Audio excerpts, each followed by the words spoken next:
사람들은 가끔 제게 묻습니다. 기철 씨, 은퇴하고 나니까 걱정이 없으시겠어요? 10억이면 충분하지 않나요? 그렇게 들을 때마다 저는 그냥 웃습니다. 왜냐하면 돈이 있다고 해서 마음까지 편안해지는 건 아니라는 걸 직접 몸으로 느꼈기 때문입니다. 안녕하세요. 저는 올해 60이 된 정기철이라고 합니다.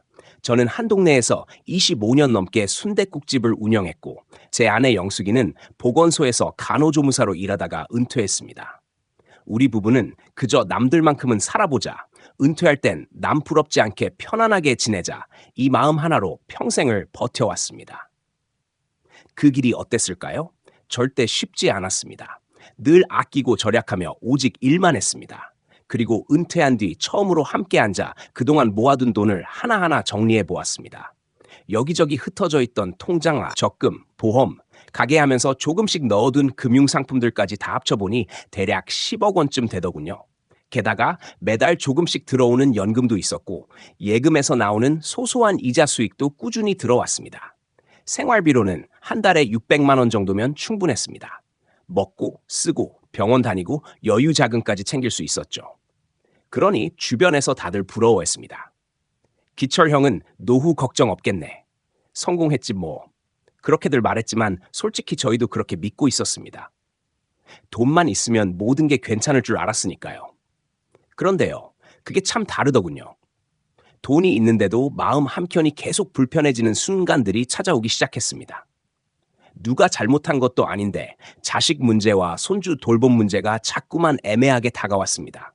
이게 도움인가 아니면 의무인가 스스로에게 묻게 되는 때가 많았어요. 그리고 오랫동안 곁을 지켜주던 친구들이 하나둘 떠나면서 집은 조용해지고 혼자 남겨진 듯한 공허함이 저녁마다 밀려왔습니다. 겉으로 보기에야 돈도 있고 자식도 가까이 있고 여유도 있으니 그림 같은 노후처럼 보일 겁니다. 하지만 진짜 속마음은 달랐습니다. 돈이 있는데도 불안하고 여유로운 하루인데도 허전한 마음이 스멀스멀 차오를 때가 많았습니다. 그럴 때마다 저는 아내와 마주 앉아 뜨거운 차 한 잔을 두고 이렇게 말했습니다. 여보, 이제라도 우리 인생은 남이 아니라 우리 손으로 직접 그려가자. 누구 눈치도 보지 말고 누구 기대에도 흔들리지 말고 말이야.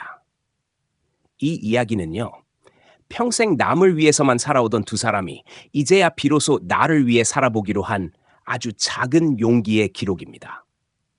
혹시 지금 이 영상을 보고 계신 분들 중에도 비슷한 고민을 하고 계시다면 끝까지 함께 걸어가 보시지 않으시겠어요? 그리고 혹시 여러분의 이야기도 댓글로 들려주시면 좋겠습니다. 삶은 달라도 마음은 닮아 있는 사람들이 모이는 곳, 그게 바로 노후의 인생이라고 생각합니다. 구독과 좋아요, 알림 설정은 이런 따뜻한 이야기가 앞으로도 계속될 수 있도록 힘을 주는 일입니다. 그럼 이제 본격적으로 이야기를 시작해 보겠습니다. 저는 29, 빈손으로 가게를 차렸습니다. 시장 골목 끝 사람들이 잘 지나가지 않는 자리였죠. 처음엔 순댓국 맛이 맵다, 짜다 말이 많았습니다. 하루 매출이 고작 7,000원 나왔던 날도 있었습니다. 그날 집에 돌아와 전기장판도 켜지 못한 채 이불을 덮고 천장만 멍하니 바라봤습니다. 이걸 언제까지 해야 하나 하는 생각만 가득했죠. 그런데 다음날 새벽이 되면 또다시 가게로 나갔습니다. 새벽 4시에 뼈를 굽고 우려내며 국물을 준비했습니다.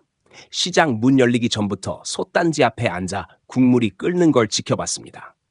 그렇게 10년 넘게 비 오는 날도 눈 오는 날도 단 한 번도 가게 문을 닫은 적이 없었습니다.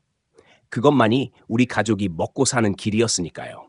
제 아내는 더 대단한 사람이었습니다. 보건소 간호조무사로 30년 동안 아침마다 지하철 2번을 갈아타며 출근했습니다. 길게 줄 선 주민들의 혈압을 재고 민원에 시달리며 하루하루를 버텼습니다. 겨울에 감기가 들어도 그냥 다녀올게 하고 나가더니 눈물이 맺힌 얼굴로 밤늦게 들어오던 날도 있었습니다. 오늘은 정말 못 참을 뻔했어. 그 한마디 외엔 힘들다는 소리를 단 한 번도 하지 않았습니다. 참는 게 몸에 뺀 사람이었으니까요. 그렇게 우리 부부는 묵묵히 그리고 치열하게 살아왔습니다. 그리고 이제 은퇴라는 새로운 인생의 문 앞에 서게 된 겁니다. 퇴직 첫날 아침이었습니다. 눈을 떴는데 이상하게 낯설었습니다. 평생 새벽마다 가게로 보건소로 나가던 두 사람이었는데 그날은 어디로 가야 할지도 무엇을 해야 할지도 몰랐습니다. 텔레비전을 켜놨지만 소리가 전혀 귀에 들어오지 않았습니다. 집 안은 고요했는데 그 고요가 오히려 귀를 울리는 듯 낯설게 다가왔습니다.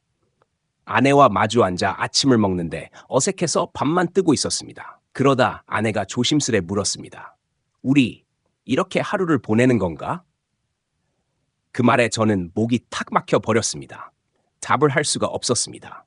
그리고 그날 이후 우리는 하루하루 작은 루틴을 만들어 보기로 했습니다. 아침엔 함께 밥을 짓고 시장에서 콩나물 한 봉지 사와 된장국을 끓였습니다. 점심엔 동네 뒷산에 올라가고 오후엔 마당에 앉아 귤을 까먹었습니다. 별것 아닌 하루들이었지만 그런 작은 습관이 쌓이자 마음이 아주 조금씩 따뜻해지더군요. 어느 날은 아내가 책을 펴고 글을 쓰기 시작했습니다. 오늘 나는 어떤 냄새를 맡았는지, 어떤 기분이었는지 적어볼래. 처음엔 낯설었는데 아내의 글 한 줄을 읽어보니 거기엔 제가 몰랐던 아내의 또 다른 모습이 있었습니다. 말없이 참고만 사는 사람인 줄 알았는데 그 안에는 두려움도 외로움도 살아있음에 대한 예민한 감각도 고스란히 살아있었습니다. 그 글을 읽으며 저는 처음으로 여보 미안해 라는 말을 입 밖으로 꺼냈습니다. 그동안 당연하게만 여겨왔던 아내의 삶, 묵묵히 버티던 시간을 제대로 보지 못했던 제 자신이 부끄러웠습니다. 아내는 조용히 제 손을 잡아주었습니다. 그 순간 우리 둘만의 시간이 다시 시작된 것 같았습니다. 은퇴하고 한 달쯤 지났을 때였습니다. 어느 저녁 거실에 앉아 있는데 아내가 물 한 잔을 건네며 조심스럽게 말했습니다. 여보, 우리가 가진 게 정확히 얼마인지 알아? 순간 저는 아무 말도 할 수 없었습니다. 평생 돈을 벌고 통장은 10개도 넘게 있었는데 정작 내가 가진 게 얼마인지 한 번도 제대로 묻지 않았던 겁니다. 그날 밤 작은 식탁 위에 노트북을 펴고 앉았습니다. 아내는 수첩을 꺼내 들었고 저는 마우스를 잡았습니다. 처음으로 돈과 정면으로 마주한 날이었죠. 첫 번째, 서울 외곽의 낡은 아파트. 이사만 5번을 하며 대출 갚느라 고생했던 집이었는데 이제는 온전히 우리 이름으로 된 집 한 채가 되어 있었습니다.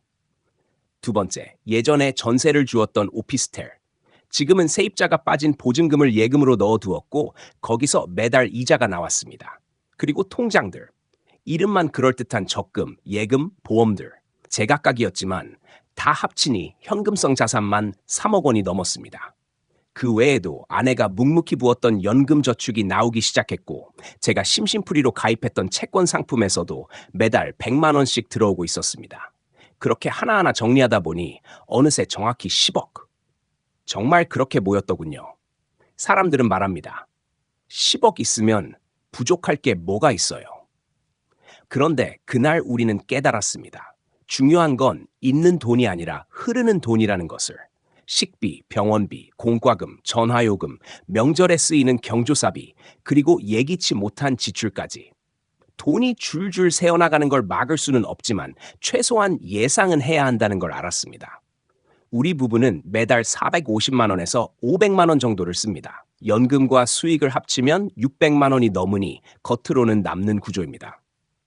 그런데 이상하게 그 남는 돈이라는 게 어디로 갔는지 모르게 자꾸 사라집니다. 정리를 마치고 아내는 마지막으로 이렇게 말했습니다. 앞으로는 자식한테 뭐 기대하지 말자. 생활비 받을 생각도 하지 말고 상속도 무겁게 짊어지지 말고 우린 그저 우리를 지키는데 집중하자. 저는 대꾸도 하지 않았습니다.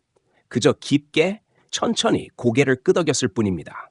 돈을 정리하고 이제야 마음이 조금 가벼워질 줄 알았습니다. 그런데 아이러니하게도 진짜 고민은 그때부터 시작이었습니다. 은퇴 후 2달쯤 지난 어느 저녁이었죠. 저녁밥을 마치고 아내와 동네 한 바퀴를 돌고 돌아오는 길, 현관문 앞에서 작은 노크 소리가 났습니다. 문을 열자 손주가 활짝 웃으며 과자 한 봉지를 들고 들어왔습니다. 딸은 얘가 요즘 엄마 아빠 집이 제일 좋대요. 편하대요. 익숙하고 정겹다고 하더라고요. 라며 아무렇지 않게 웃었습니다. 그 말을 들으며 제 마음은 복잡했습니다. 정말 손주가 좋아서 오는 걸까? 아니면 부모 입장에서 맡기기 편해서 오는 걸까? 하지만 그 순간엔 그냥 이게 효도겠지 하고 넘겼습니다. 손주가 오면 집안이 환해지고 딸이 우리를 믿어 맡긴다는 것도 고마웠으니까요. 그런데 그 다음 주에도 또 그 다음 주에도 똑같은 일이 반복됐습니다. 딸은 전화를 걸어 아빠, 오늘 좀 봐주셔야겠어요. 엄마, 아빠 아니면 누구한테 부탁하겠어요? 잠깐만 봐주시면 저희도 숨 좀 돌릴 수 있을 것 같아요. 그렇게 부탁하곤 했습니다. 처음엔 당연히 들어줬습니다. 하지만 점점 그 부탁이 사랑이 아니라 당연한 의무처럼 들리기 시작했습니다. 결정적인 사건은 토요일 저녁에 일어났습니다. 저는 된장국을 끓이려고 냄비에 불을 올리고 달걀 2개를 풀고 있었는데 딸에게서 전화가 왔습니다. 숨이 가쁘고 다급한 목소리로 말했죠. 아빠, 지금 당장 애 좀 봐주실 수 있어요? 우리 둘 다 급한 약속이 있어서요. 하지만 그날 아내는 이틀째 몸을 가누지 못한 채 누워 있었습니다. 병원에 가자고 했지만 좀 누우면 괜찮아질 거야 라며 약도 제대로 못 챙겨 먹은 날이었어요.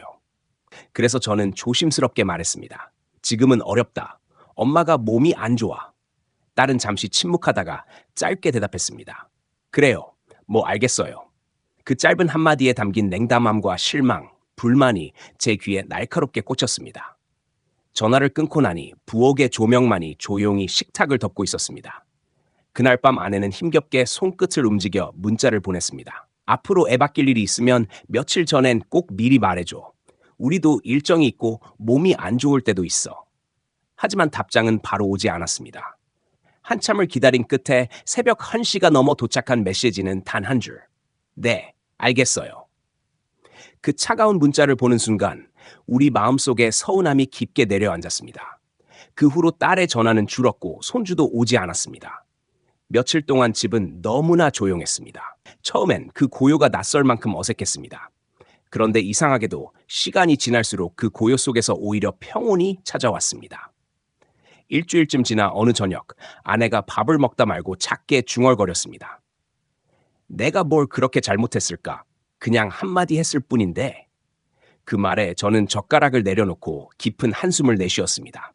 잘못은 우리가 아니라 당연함처럼 여기는 그 마음이지. 부탁을 거절하면 이기적인 부모가 되는 구조. 그게 더 잘못된 거야. 하지만 문제는 거기서 끝나지 않았습니다. 어느 토요일 오후 딸이 다시 전화를 걸어왔습니다. 아빠, 오늘 애 좀 맡아주실 수 있어요? 시댁에 일이 생겨서요. 저는 잠시 생각하다 조용히 대답했습니다. 오늘은 안 된다.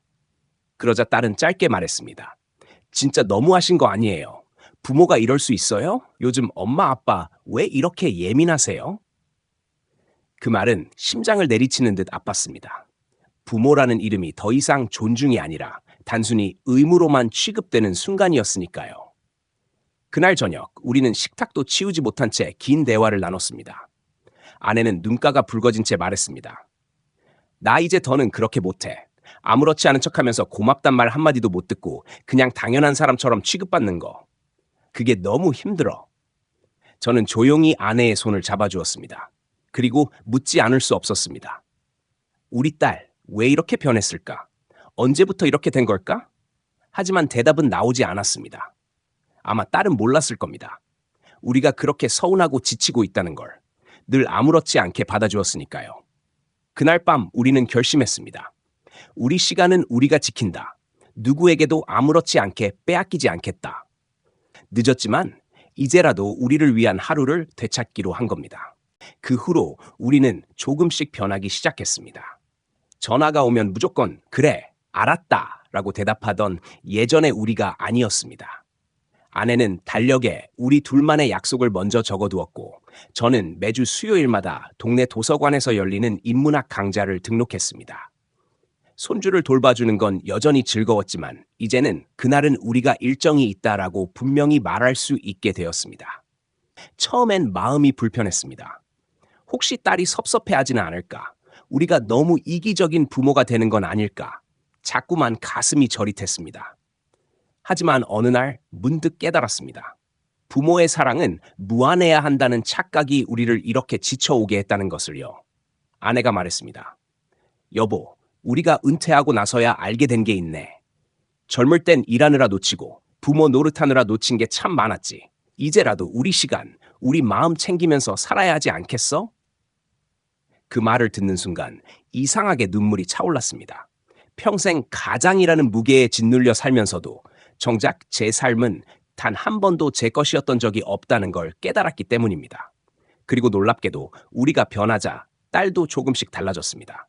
처음엔 불만을 드러내더니 차츰 우리에게 의존하는 대신 스스로 해결하려는 모습이 보였습니다. 가끔 손주를 데리고 올 때면 예전보다 훨씬 따뜻하게 엄마, 아빠, 항상 고마워요라는 말을 건네기도 했습니다. 그때 저는 확신했습니다. 진짜 가족의 사랑은 당연함이 아니라 존중에서 시작된다는 것을. 은퇴한 지 반년이 지났습니다. 통장 잔고는 여전히 10억 남짓. 매달 들어오는 연금과 이자로 생활은 큰 불편이 없습니다. 하지만 진짜 달라진 건 돈이 아니라 우리의 마음이었습니다. 아침마다 아내와 함께 시장에 가는 길, 낯선 골목에서 새로 생긴 카페를 발견하는 즐거움, 저녁 무렵 손을 잡고 산책하다가 들려오는 풀벌레 소리. 그렇게 소소한 것들이 오히려 우리 삶을 가장 풍족하게 만들고 있습니다. 어느 날 아내가 이런 말을 했습니다. 여보, 10억 있어도 불편한 건 불편한 거고 행복한 건 따로 있더라. 난 이제야 알았어. 저도 조용히 대답했습니다. 맞아. 결국 우리가 어떻게 살아가느냐가 답이지. 돈은 그냥 도구일 뿐이야. 그렇게 우리의 새로운 하루는 시작되었습니다. 우리가 선택한 삶의 방식은 단순했습니다. 하루를 우리 속도로 살아가는 것, 서로를 존중하며 작은 루틴을 지키는 것, 그리고 아무에게도 쉽게 빼앗기지 않는 나만의 시간을 확보하는 것. 예전에는 상상도 못했던 평온함이 이제는 우리 일상의 중심이 되었습니다. 저는 아침 식사를 마치면 베란다로 나갑니다. 창문을 열면 흙냄새와 어제 피었던 꽃 한 송이, 잎사귀 끝에 맺힌 이슬까지 세세히 느껴집니다. 오늘 하루도 괜찮을 거라는 안도감과 함께 하루를 시작합니다. 작은 텃밭에서는 토마토, 상추, 고추가 자라고 며칠 전에는 마늘종을 수확해 옆집 할머니와 나누기도 했습니다. 손끝으로 무언가를 직접 만들어내는 목공 작업은 그 자체로 삶의 즐거움이자 명상과도 같았습니다. 손주 책상 하나 만들어 볼까 했던 계획은 이제 단순히 내 손끝에서 만들어지는 것의 즐거움으로 바뀌었습니다. 아내는 아침밥을 정리한 뒤 다이어리를 꺼내 조용히 앉아 글을 씁니다. 하루 동안의 냄새, 소리, 느낌, 그리고 작은 일상의 기쁨과 고민까지 담습니다. 오늘은 제가 어릴 적 학교와 분식집 이야기를 하며 웃었던 일까지 글에 기록되었습니다. 이렇게 서로의 하루를 공유하지 않아도 서로가 살아있음을 확인할 수 있는 공간이 생긴 겁니다. 오후가 되면 아내는 문화센터에서 글쓰기 수업을 듣고 새로운 친구들과 작은 독서 모임도 만듭니다. 저는 그 시간 동안 혼자 동네 커피집에 가거나 작업장 한켠에서 라디오를 틀어놓고 바람을 맞으며 쉬기도 합니다. 함께 있으면서도 서로에게 간섭하지 않고 각자의 속도로 하루를 살아가는 이 리듬이 우리 부부에게 가장 소중한 노후의 패턴이 되었습니다. 요즘 우리는 집안 정리도 하고 있습니다. 오래된 물건들은 나누고 종이는 스캔해서 파일로 정리합니다. 보험 서류, 연금 내역, 유언장 초안까지 하나하나 정리하며 남길 것은 돈이 아니라 우리의 삶과 가치라는 것을 상기합니다. 아내는 늘 말합니다. 자식에게 물려줄 건 돈이 아니라 살아가는 자세야. 그 말이 얼마나 단단하고 따뜻한지 이제는 자연스레 고개가 끄덕여집니다. 사람들은 여전히 묻습니다. 10억이면 걱정 없이 사는 거 아니에요? 매달 연금도 들어오고 집도 있는데 뭐가 더 필요해요? 그럴 때마다 저는 조용히 고개를 저을 뿐입니다. 숫자는 마음의 안정을 줄 수 있지만 진짜 평온은 돈에서 오지 않으니까요. 진짜 노후의 걱정은 남는 시간이 많을 때, 그 시간을 어떻게 쓸지 모를 때 시작됩니다. 하루가 길어질수록 마음은 점점 쪼그라들고 아무 할 일 없는 날은 오히려 사람을 더 지치게 합니다. 텔레비전을 멍하니 바라보다 한숨이 새어나오는 날, 누구나 과거를 뒤적이게 됩니다. 그 무게는 결국 사람에게서 옵니다. 가까운 사람과 멀어지는 순간 고마움을 당연하게 받아들이는 말투, 한마디도 없이 쌓이는 오해들, 부부 사이에서도, 자식과의 관계에서도, 이웃과의 거리에서도 잘 지내는 것보다 덜 상처받는 것이 더 어렵다는 걸 우리는 은퇴 후에 알게 되었습니다. 처음엔 우리도 많이 흔들렸습니다. 무언가를 계속해야 할 것 같고, 쉴 자격도 없고, 쉴 줄도 몰랐습니다. 그런데 이제는 조금씩 배우고 있습니다. 더 가지려 하기보다 덜 가지는 연습, 욕심을 줄이기보다 속도를 줄이는 연습, 무언가를 더 채우기보다 내 하루 속에 공기를 남겨두는 연습. 남들보다 덜 가져도 괜찮습니다. 내가 원하는 속도로 하루를 걷고 내가 좋아하는 방식으로 웃고 서로의 걸음에 발을 맞춰주는 것. 그것이 우리 부부에게 가장 값진 하루입니다. 누군가 보기엔 느리고 누군가 보기엔 부족해 보이는 하루일지 몰라도 우리에게는 매일이 작지만 완전히 충만한 하루입니다. 그리고 그 하루를 누구의 눈치도 보지 않고 누구의 기대에도 흔들리지 않고 우리가 우리 마음으로 살아낸다는 것. 그것이 지금 우리가 가진 가장 큰 자산입니다. 오늘 이야기를 듣고 계신 분들께 한 말씀 드리고 싶습니다. 혹시 지금 비슷한 고민을 하고 계신다면 꼭 기억하세요.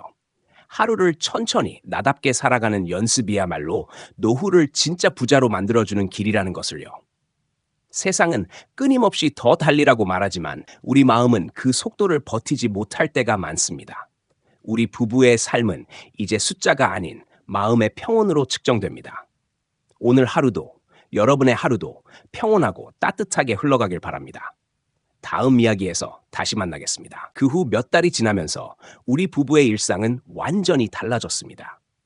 은퇴 전에는 매일 반복되는 일과에 지쳐 있었지만 이제는 하루하루가 우리만의 리듬 속에서 살아 숨쉬고 있음을 느낍니다. 아침에는 함께 간단한 식사를 준비하고 시장에서 신선한 재료를 사오며 작은 행복을 만끽합니다. 점심 이후에는 가벼운 산책으로 몸과 마음을 깨우고 오후에는 취미 생활에 집중합니다. 제가 목공을 하는 동안 아내는 글쓰기나 책 읽기로 하루를 채웁니다. 서로가 서로의 공간을 존중하면서도 필요할 때는 함께 소소한 대화를 나누며 하루를 완성합니다. 처음엔 이런 생활이 어색하기도 했습니다.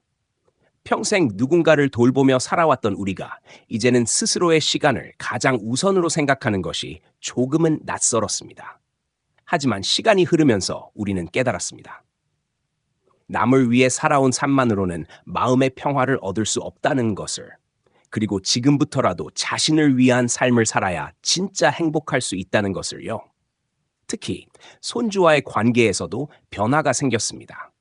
예전에는 딸과 사위의 부탁을 거절하기 어려워 손주를 봐주곤 했지만 이제는 우리 부부의 일정을 우선시하며 필요할 때만 손주를 돌보는 방식으로 조정했습니다. 처음에는 딸이 서운해하는 듯했지만 곧 그녀도 우리의 입장을 이해하기 시작했습니다. 이렇게 조금씩 경계를 설정하는 것이 오히려 가족 모두에게 건강한 관계를 만들어 주었습니다. 저는 종종 베란다에 앉아 하루를 되돌아보며 생각합니다. 오늘 하루는 내가 원했던 대로 흘러갔는가? 내 마음은 편안했는가? 서로를 존중하며 하루를 보냈는가? 그런 작은 성찰이 우리에게 큰 만족감을 줍니다. 이 소소한 일상이야말로 수십 년간 쌓아온 경험과 지혜가 만들어낸 결과라는 생각이 듭니다. 아내와 저는 이제 매일 밤 하루를 마무리하며 서로에게 감사의 말을 전합니다. 오늘도 고생 많았어, 여보. 오늘 하루 참 좋았네. 고마워. 이렇게 짧은 말 한마디가 우리 삶의 균형을 잡아줍니다. 말없이 참고 견뎌온 세월 속에서 서로에게 미처 표현하지 못했던 감정을 이제는 조심스레 나누며 진정한 이해와 공감을 쌓아갑니다. 또한 우리는 재정적인 부분에서도 더욱 성숙해졌습니다. 단순히 돈이 얼마나 있는지에 집중하기보다는 흐르는 돈과 필요한 돈, 예상치 못한 지출까지 세심하게 계획하고 관리합니다. 생활비, 병원비, 공과금, 경조사비, 예기치 못한 지출까지 모두 고려하며 현실적인 예산을 세우고 남는 돈은 다음 달의 여유와 안전망으로 쌓아둡니다. 이를 통해 경제적 안정감을 확보하면서도 마음의 여유까지 함께 얻을 수 있었습니다. 우리 부부가 깨달은 가장 큰 교훈은 단순합니다. 돈이 마음의 평화를 보장하지 않는다는 것, 그리고 진짜 부자가 되는 길은 마음을 지키고 하루를 의미 있게 살아가는 데 있다는 것입니다. 이제 우리는 남의 눈치나 기대에 흔들리지 않고 우리만의 속도로 하루를 살아가며 진정한 행복을 느낍니다. 시간이 흘러 우리의 일상은 더욱 단단하고 안정적인 리듬을 가지게 되었습니다. 은퇴 초기에는 하루하루가 낯설고 어색했지만 이제는 자연스럽게 서로의 속도와 공간을 존중하며 살아가는 법을 터득했습니다. 아침에는 베란다로 나가 햇살과 함께 커피를 마시고 작은 텃밭에서 자라는 채소들을 살피며 하루를 시작합니다. 토마토, 상추, 고추, 그리고 계절마다 달라지는 식물들을 돌보는 일은 마치 우리 삶의 작은 비유 같았습니다. 돌보고 기다리고 수확하는 과정 속에서 삶의 리듬과 인내심을 다시 배우게 됩니다. 아내는 이 시간 동안 글쓰기 수업과 독서 모임을 이어갑니다. 글을 쓰며 하루의 감정을 정리하고 책을 읽으며 새로운 시각과 생각을 받아들이는 시간을 갖습니다. 그녀는 점점 자신만의 세계를 구축해 가고 있었고 그 과정에서 우리는 서로에게 간섭하지 않고 존중하며 공존할 수 있는 방법을 찾아갔습니다. 우리 부부가 깨달은 또 다른 중요한 교훈은 관계의 건강함은 적절한 거리에서 비롯된다는 것입니다. 딸과 손주와의 관계에서도 이를 실천했습니다. 처음에는 부탁을 거절하는 것이 마음 아프고 죄책감이 들었지만 이제는 우리 일정과 건강을 먼저 생각하자라는 원칙을 세웠습니다. 딸은 처음엔 서운해했지만 결국 우리의 입장을 이해하게 되었고 이는 가족 관계를 더욱 건강하고 안정적으로 만드는 계기가 되었습니다. 우리는 또한 은퇴 후의 시간을 의미 있는 소비로 채우기 시작했습니다. 돈을 단순히 모으는 것이 아니라 시간을 투자하고 경험을 쌓고 소소한 행복을 누리는 데 사용합니다. 손주와 함께 보내는 시간, 친구와 나누는 차 한 잔, 그리고 혼자서 즐기는 취미와 사색의 시간까지 모든 것이 삶을 풍요롭게 만드는 요소가 되었습니다. 돈은 수단일 뿐 진짜 부는 마음과 시간 속에 있음을 느낍니다. 하루를 마무리할 때 우리는 서로에게 감사와 격려를 전합니다. 오늘도 수고 많았어, 여보. 오늘 하루 참 좋았네. 고마워. 단순한 말 한마디가 하루의 무게를 내려놓게 하고 서로에게 힘이 됩니다. 평생 참고 견뎌온 세월 속에서 표현하지 못했던 감정을 이제는 서로 나누며 진정한 공감과 이해가 쌓입니다. 또한 재정 관리 역시 삶의 중요한 부분이 되었습니다. 단순히 얼마나 모았는가가 아니라 어떻게 쓰고 어떻게 지킬 것인가를 계획합니다. 생활비, 병원비, 공과금, 경조사비, 예기치 못한 지출까지 모두 포함해 계획을 세웁니다. 남는 돈은 다음 달 여유와 안전망으로 쌓아두고 이를 통해 경제적 안정과 마음의 평온을 동시에 얻습니다. 마지막으로 우리가 얻은 가장 큰 깨달음은 진정한 부는 마음의 평화에서 나온다는 것입니다. 돈은 편안함을 제공할 수 있지만 마음을 채우지는 못합니다. 하루를 의미 있게 살아가고 스스로의 속도를 존중하며 관계의 균형을 지키는 것, 이것이 진짜 부자가 되는 길입니다. 이제 우리는 남의 기대에 흔들리지 않고 우리만의 속도로 하루를 살아가며 진정한 행복을 느낍니다. 은퇴라는 새로운 시작은 단순히 일을 멈추는 것이 아니라 진짜 삶을 발견하는 시간이었습니다. 이제 우리의 하루는 그 어느 때보다 충만합니다. 아침 햇살이 부드럽게 방 안으로 들어오면 우리는 서로의 존재를 느끼며 하루를 시작합니다. 작은 텃밭에서 자라는 채소들을 살피고 오늘 해야 할 일을 가볍게 계획합니다. 단순하지만 정직한 일상이 우리에게 큰 만족을 줍니다. 손주가 찾아오면 예전처럼 무조건적인 책임감보다 함께하는 시간을 즐기는 마음으로 맞이합니다. 이제는 누가 더 필요로 하는지, 누가 더 힘든지를 따지기보다는 서로가 행복할 수 있는 방식으로 시간을 나누는 법을 배웠습니다. 아내는 글쓰기와 독서 모임을 통해 자신의 생각과 감정을 자유롭게 표현하며 나만의 시간을 충만하게 채웁니다. 저는 목공과 정원을 돌보면서 손끝으로 무언가를 만들어내는 즐거움을 느낍니다. 누군가 시킨 것이 아니라 오로지 내 마음과 손이 만드는 시간입니다. 그 과정에서 느끼는 성취감과 평온함은 어떤 돈으로도 살 수 없는 값진 경험입니다. 우리는 서로에게 간섭하지 않으면서도 필요할 때는 마음을 나누는 법을 배웠습니다. 은퇴 초기에 느꼈던 어색함과 불안감은 이제 우리 삶의 일부가 되어 오히려 하루를 더욱 깊게 느끼게 해줍니다. 작은 루틴과 서로의 공간을 존중하는 법은 부부 사이뿐만 아니라 가족, 이웃과의 관계에서도 건강한 경계를 만들어줍니다. 손주와의 관계도 이전과는 달라졌습니다. 부탁이 아닌 함께 즐기는 시간으로 바뀌었고 우리는 더 이상 무조건적으로 책임지는 사람이 아니라 선택적으로 사랑을 나누는 사람이 되었습니다.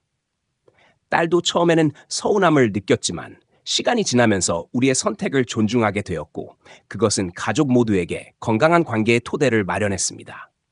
또한 우리의 재정 관리 방식도 큰 변화를 가져왔습니다. 단순히 얼마나 많은 돈을 모았는지가 아니라 돈을 어떻게 쓰고 어떻게 계획할 것인지에 초점을 맞추었습니다. 생활비, 병원비, 공과금, 경조사비, 예상치 못한 지출까지 꼼꼼하게 계획하면서 남는 돈은 여유와 안전망으로 쌓아둡니다. 이를 통해 경제적 안정감과 함께 마음의 여유까지 확보할 수 있었습니다. 우리 부부가 얻은 가장 큰 교훈은 명확합니다. 진정한 부는 돈이 아니라 마음의 평화와 하루를 의미 있게 살아가는 것이라는 사실입니다. 하루를 천천히 나답게 살아가며 서로의 속도를 존중하는 삶이야말로 은퇴 이후의 진짜 부입니다. 이제 우리는 남의 눈치나 기대에 흔들리지 않고 우리만의 속도로 하루를 살아갑니다. 은퇴라는 변화는 단순히 일을 멈추는 것이 아니라 우리 삶의 진정한 가치를 발견하는 과정이었습니다. 오늘도 우리는 작은 행복을 하나씩 채우며 마음의 평온을 지켜갑니다. 이제 우리는 하루를 시작할 때마다 감사한 마음으로 하루를 맞이합니다. 창밖으로 비치는 햇살과 새들의 지적인, 텃밭에서 자라는 채소들의 작은 변화까지 세세하게 관찰하며 오늘 하루가 또 어떤 소소한 즐거움을 줄지 기대합니다. 목공 작업을 하면서 나무 결을 따라가고 손끝으로 무언가를 만들어내는 과정은 단순한 취미를 넘어 삶의 의미를 되새기게 합니다. 아내는 글쓰기를 통해 하루 동안 느낀 감정과 생각, 냄새, 소리, 그리고 일상의 작은 순간들을 기록하며 자신만의 세계를 만들어갑니다. 우리는 은퇴 전에는 몰랐던 중요한 사실을 깨달았습니다. 하루를 어떻게 살아가는지가 삶의 질을 결정한다는 점입니다. 돈이 많다고 해서 마음이 편안해지는 것이 아니며 명절이나 손주 돌봄 같은 일들이 때로는 즐거움보다 부담으로 다가올 수 있다는 사실을 몸소 경험했습니다. 이제는 선택과 경계를 명확히 하면서도 소소한 기쁨과 자유를 최대한 누리는 삶을 살고 있습니다. 딸과 손주와의 관계에서도 중요한 변화가 있었습니다. 예전에는 무조건적인 도움과 책임이 우리의 일상이었지만 이제는 서로의 상황과 감정을 존중하며 필요한 순간만 함께합니다. 처음에는 딸이 서운해하기도 했지만 우리의 선택을 존중하게 되었고 결과적으로 가족 간의 관계가 훨씬 건강하고 안정적이 되었습니다. 사랑은 강요되는 것이 아니라 선택을 통해 유지된다는 것을 알게 된 것이지요. 재정 관리 역시 단순한 돈의 계산이 아니라 삶의 안정감을 위한 계획으로 바뀌었습니다. 생활비, 병원비, 공과금, 경조사비, 예상치 못한 지출까지 포함해 철저히 계획하고 남는 돈은 다음 달 여유와 안전망으로 확보합니다. 이렇게 계획적인 생활을 통해 경제적 안정과 마음의 평온을 동시에 지킬 수 있었습니다. 또한 우리는 삶의 속도를 조절하는 법을 배웠습니다. 남보다 더 가지려 하거나 더 많이 하려는 욕심보다 하루 속에서 마음의 여유를 남겨두는 것이 중요했습니다. 서로의 걸음을 존중하고 자신의 속도대로 살아가면서 웃고 함께할 때는 마음껏 즐기고 혼자 있을 때는 충분히 휴식하는 것. 이것이 우리가 은퇴 후 발견한 가장 큰 행복의 비밀이었습니다. 결국 우리는 돈이 아닌 마음으로 부를 쌓았습니다. 하루를 의미 있게 나답게 살아가는 것이야말로 진정한 부였고 서로를 존중하며 살아가는 삶이 가장 큰 자산이라는 것을 깨달았습니다. 은퇴는 끝이 아니라 진정한 삶의 시작임을, 그리고 지금 이 순간이 가장 소중하다는 것을 우리 부부는 매일 느끼며 살아갑니다. 이제 우리는 일상의 소소한 순간들에서 더 큰 행복을 발견합니다. 아침 햇살이 부드럽게 스며드는 베란다에서 커피 한 잔을 마시며 하루를 시작하고 텃밭에서 자라는 채소들을 살피며 계절의 변화를 느낍니다. 손끝으로 목공 작업을 하거나 작은 소품을 만들면서 얻는 성취감은 돈으로 살 수 없는 진정한 기쁨을 제공합니다. 아내는 글쓰기를 통해 하루 동안 느낀 감정과 생각, 냄새, 소리, 일상의 순간들을 기록하며 내면의 평화를 찾습니다. 우리는 은퇴 후 처음 느꼈던 공허함과 불안감을 이젠 자연스레 받아들입니다. 하루를 보내는 것이 무엇보다 중요하다는 사실을 깨닫고 하루를 나만의 속도로 살아가는 것에 집중합니다. 세상은 끊임없이 더 빨리, 더 많이 하라고 요구하지만 우리 부부는 그 속도에서 벗어나 서로의 속도를 존중하며 천천히 살아갑니다. 하루하루를 의미 있게 보내는 것, 그것이 우리의 진짜 부입니다. 손주와의 관계에서도 변화가 있었습니다. 예전에는 부탁을 거절하기 어려워 무조건적으로 돌봐주었지만 이제는 필요할 때만 시간을 나누는 방식으로 조정했습니다. 처음에는 딸이 서운했지만 점차 우리의 입장을 이해하게 되었고 그로 인해 가족 관계가 훨씬 건강해졌습니다. 사랑과 책임은 강요되는 것이 아니라 선택과 존중을 통해 유지된다는 것을 경험했습니다. 재정적인 부분에서도 우리는 더 성숙해졌습니다. 단순히 돈이 얼마나 있는가에 집중하기보다는 어떻게 쓰고 어떻게 계획하며 어떻게 지켜낼 것인가에 초점을 맞춥니다. 생활비, 병원비, 공과금, 경조사비, 예상치 못한 지출까지 세심하게 계획하고 남는 돈은 다음 달의 여유와 안전망으로 쌓아둡니다. 이를 통해 경제적 안정감뿐 아니라 마음의 여유도 확보하게 되었습니다. 우리 부부가 깨달은 가장 중요한 교훈은 명확합니다. 진정한 부는 돈에서 오는 것이 아니라 마음의 평화와 하루를 의미 있게 살아가는 데 있다는 점입니다. 하루를 나답게 살아가고 서로의 속도를 존중하며 경계를 지키는 삶이야말로 은퇴 후 진짜 행복의 비결이었습니다. 이제 우리는 남의 기대에 흔들리지 않고 우리만의 방식으로 하루를 살아갑니다. 은퇴는 단순히 일을 멈추는 것이 아니라 진짜 삶의 가치를 발견하고 실천하는 새로운 시작입니다. 오늘도 우리는 소소한 기쁨과 평온 속에서 하루를 살아갑니다. 마지막으로 우리는 은퇴 후 삶의 진정한 의미를 깨닫게 되었습니다. 하루를 살아가는 속도와 방식이 삶의 질을 결정하며 서로를 존중하고 자기만의 시간을 지키는 것이 진정한 행복으로 이어진다는 사실입니다. 아침에는 베란다에서 커피를 마시며 햇살과 새소리를 듣고 텃밭에서 채소를 살피며 자연의 변화를 느낍니다. 목공과 글쓰기, 작은 독서 모임과 산책 같은 소소한 일상 속에서 우리는 스스로를 돌아보고 마음의 여유를 찾습니다. 딸과 손주와의 관계에서도 건강한 경계를 세움으로써 서로를 존중하는 법을 배웠습니다. 부탁을 거절하는 것이 죄책감으로 느껴지던 초반과 달리 이제는 우리만의 기준을 세우고 가족 모두가 존중하는 건강한 관계를 만들었습니다. 사랑은 강요하는 것이 아니라 선택과 존중을 통해 지속된다는 사실을 몸으로 느끼게 된 순간이었습니다. 재정 관리 또한 우리의 삶을 안정시키는 중요한 요소가 되었습니다. 단순히 돈을 얼마나 모았는지가 아니라 돈을 어떻게 계획하고 어떻게 활용하며 예기치 못한 상황에 대비할 것인지가 중요함을 깨달았습니다.